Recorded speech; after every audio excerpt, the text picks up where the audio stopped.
Back to my channel study PCS. आज की video में हम लेकर आए हैं अल्टीमेट स्ट्रैटेजी फॉर 71 बीपीएससी और इम्पोर्टेंट बुक लिस्ट।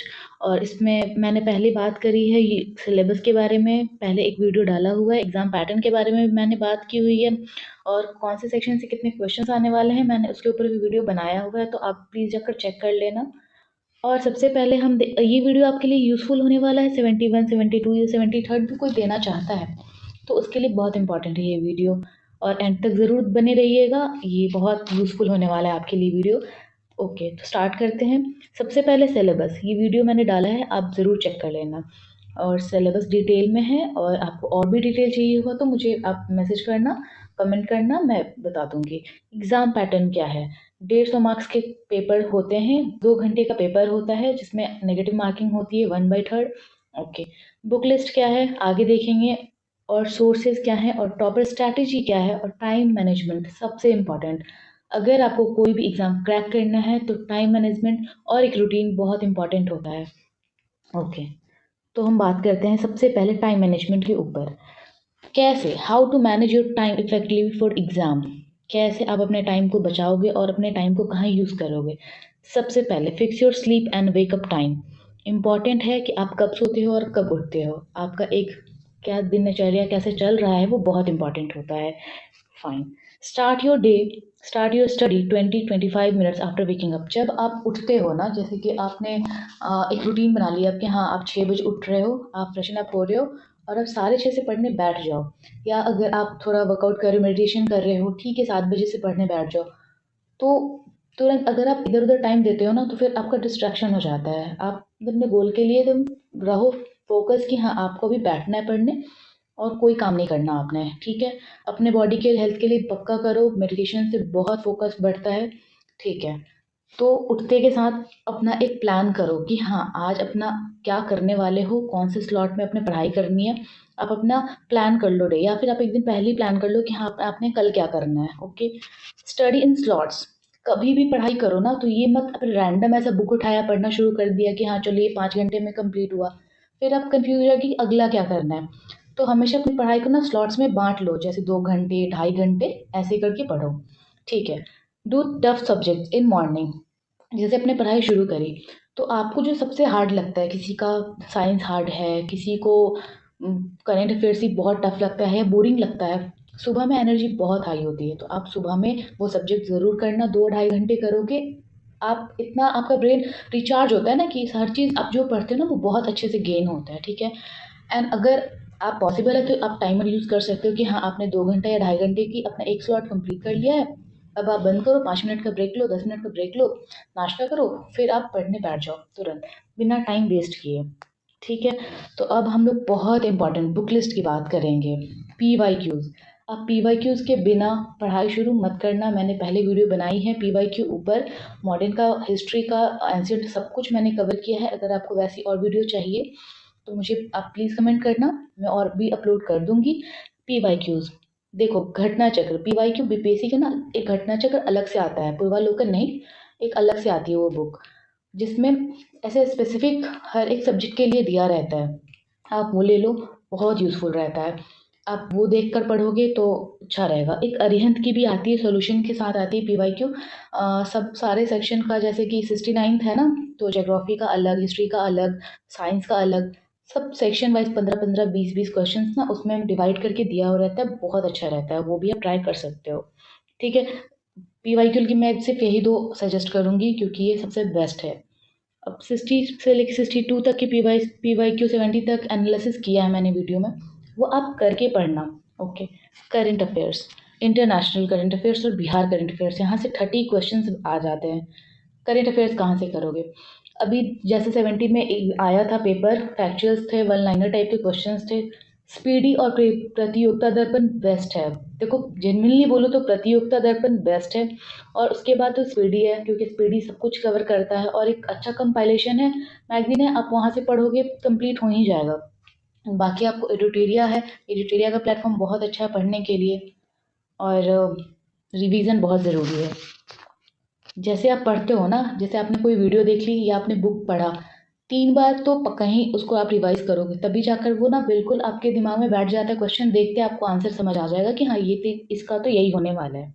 ओके, चलिए हम लोग साइंस देखते हैं। फिज़िक्स, केमिस्ट्री, बायोलॉजी 30 क्वेश्चंस यहाँ से भी आते हैं। एनसीईआरटी बहुत इंपॉर्टेंट है, आपको पता है। एक क्वेश्चन तो 6th क्लास से ही उठाया हुआ था एक्सपेरिमेंट से, वो टंग और टेस्ट वाला जो भी था, वो सोचो 6 और 7 से ऐसे क्वेश्चंस उठाए जा रहे हैं, तो आप उसके लिए वन लाइनर या फिर एनसीईआरटी के कोई नोट्स ऐसा आप देख सकते हो, या लूसेंट। लूसेंट भी बहुत बेस्ट है। जनरल साइंस जिसने कर लिया उसका तो 30 क्वेश्चन कहीं नहीं जाने वाला है, लेकिन अगर आपको जनरल साइंस थोड़ा टफ लगता है तो आप लूसेंट पे स्विच कर जाओ, आप लूसेंट रिवाइज कर लो। लूसेंट से भी क्वेश्चंस उठाए गए हैं। एनसीईआरटी का एक छोटा सा कंपाइलेशन ही तो है वो। वैसे एनसीईआरटी का वन लाइनर अगर आपको चाहिए तो मैं वीडियो उसके लिए अपलोड कर दूंगी, वो जो सार संग्रह करके आता है ना इंग्लिश में, मैं अपलोड कर दूंगी। और घटना चक्र, घटना चक्र तो बहुत इंपॉर्टेंट है। आप हर सब्जेक्ट का घटना चक्र कर लेते हो 2-2 बार 3 बार, आपका एग्जाम बहुत अच्छा जाने वाला है। घटना चक्र बहुत इंपॉर्टेंट है। मैं ये नहीं कह रही कि आप शॉर्टकट लो, घटना चक्र ही पढ़ो, नहीं। आप एक पहले कुछ थ्योरी ऐसा पढ़ लो, मेन पढ़ लो, फिर आप घटना चक्र पे आओ, तब आपके क्वेश्चंस बनेंगे। क्योंकि जहाँ पटकते हो ना उसमें पीवाईक्यूज भी लिखे रहते हैं, आपको नेचर समझ आता है कि बीपीएससी पूछ क्या रहा है। हिस्ट्री, हिस्ट्री बहुत इंपॉर्टेंट, 30-35 क्वेश्चंस आ जाते हैं। मॉडर्न के लिए सबने स्पेक्ट्रम ही कहा है, हमेशा आप पढ़ते हो, सबने यही सजेस्ट किया स्पेक्ट्रम पर, स्पेक्ट्रम पर, ठीक है। आप एक बार क्राउन भी पढ़ना। जब आप क्राउन पढ़ते हो ना, क्राउन में कोई शॉर्टकट नहीं है, क्राउन और लूसेंट बहुत इंपॉर्टेंट है। घटना चक्र तो है ही एट द एंड पढ़ने के लिए। स्पेक्ट्रम से आप वो पढ़ो जो इंपॉर्टेंट चैप्टर्स होते हैं ना, जो मॉडर्न से आते ही आते हैं, जो थोड़े बहुत इंपॉर्टेंट है, आप वो सब कर लो।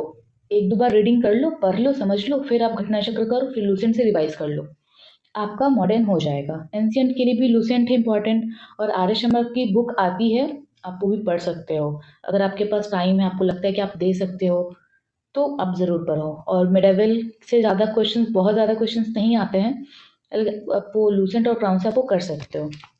ओके, तो पॉलिटी ये घटना चक्र से कर लो, और किन्हीं का वीडियो देख लेना, जैसे खान सर की जो वीडियो है ना, बहुत अच्छी वीडियो होती है। एक बार पढ़ा दिया तो मैं ऐसे बता रही हूँ, बस मैंने देखा है तो मैं बता रही हूँ कि उनकी अच्छी होती है, अपने एक्सपीरियंस से बता रही हूँ, ठीक है। ओके, अब आया ज्योग्राफी, 10 से 15 क्वेश्चंस यहाँ से आ जाते हैं। 11th के एनसीईआरटी से भी क्वेश्चंस पूछे गए थे। क्राउन, घटना चक्र बेस्ट है इसके लिए, और लूसेंट से तो रिवाइज करने के लिए है ही। यही घूम फिर कर ना 3-4 ही बुक्स आते हैं हमारे नज़र में, यही सब इंपॉर्टेंट है। बिहार स्पेशल, केबीसी नैनो, और इम्तियाज़ अहमद सर की एक बुक आती है, इसमें एमसीक्यू होता है, वो भी इंपॉर्टेंट है। और पीवाईक्यू देखोगे तो समझ जाएगा कि हाँ, बिहार स्पेशल से क्या आता है, क्या कहाँ की नदी आ रही है, रिवर्स आ रहे हैं, वाटरफॉल है, या फिर जमुई, मुंगेर, कोल, ये सब सारे जो क्वेश्चंस आते हैं ना, यहाँ से आ जाते हैं, ठीक है। आप वो बुक देख लेना, बहुत अच्छे से हो जाएगा क्लियर आपका। इकोनॉमी, इकोनॉमी में ज़्यादा कुछ नहीं करना, बजट इकोनॉमिक सर्वे करोगे, बेसिक्स पढ़ लोगे ना, लूसेंट से पढ़ लेते हो या कोई वीडियो देख लेते हो 3-4 घंटे का, आपका इकोनॉमिक हो जाएगा, ठीक है। अब जनरल मेंटल एबिलिटी, मैथ्स है, रीजनिंग है। पीवाईक्यू देखो, मैथ्स के लिए मैं यही बोलूँगी, पैटर्न समझो, फिर वो चैप्टर्स पढ़ लो, ठीक है। बहुत ज़्यादा इम्पॉर्टेंट क्वेश्चंस भी नहीं आ जाते हैं, हाँ जो टफ है तो उसकी बात ही छोड़ दो, क्योंकि नेगेटिव मार्किंग आप ज़्यादा रिस्क नहीं ले सकते हो। लेकिन अगर आपका मैथ्स बैकग्राउंड है या फिर वो, तो आपके लिए ईजी है। वैसे अगर आप इम्पॉर्टेंट 4-5 सब्जेक्ट कर लेते हो ना, तो वहाँ से भी आपका एक स्कोरिंग मार्क्स आ जाएगा, तो हो जाएगा आपका, ठीक है। कुछ इंपॉर्टेंट टिप्स के बारे में बात करेंगे। देखो, बुक्स जो है ना वो लिमिटेड होगी, लेकिन क्वालिटी होगी। आप एक ही बुक को 3 बार रिवाइज करते हो ना, वो ज़्यादा यूज़फुल है। उसके जगह की तरह तरह के बुक्स को आप पढ़ो, कि मार्केट गए, हाँ ये भी अच्छा लग रहा है, ये भी ले लिया, वो भी ले लिया, नहीं वैसे नहीं। सोर्सेज लिमिटेड रखो, बस रिपीटेशन पे रखो, कि हाँ रिपीट करके आप पढ़ रहे हो, पढ़ रहे हो, पढ़ रहे हो।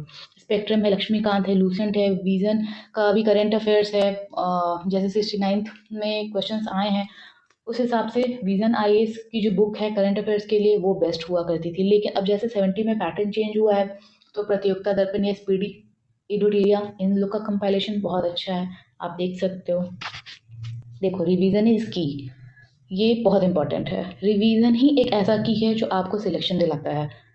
संडे फुल रिवीजन और फुल मॉक टेस्ट रखो। जैसे सैटरडे संडे है ना, पहले पूरा वीक पढ़ाई करो आप, लेकिन जो संडे है ना उसमें आप रिवीजन, सैटरडे रिवीजन रखो, और संडे को आप टेस्ट लगाओ, फुल डे हर सब्जेक्ट का। अब देखो कि हाँ कहाँ कमी हो रही है, ओके।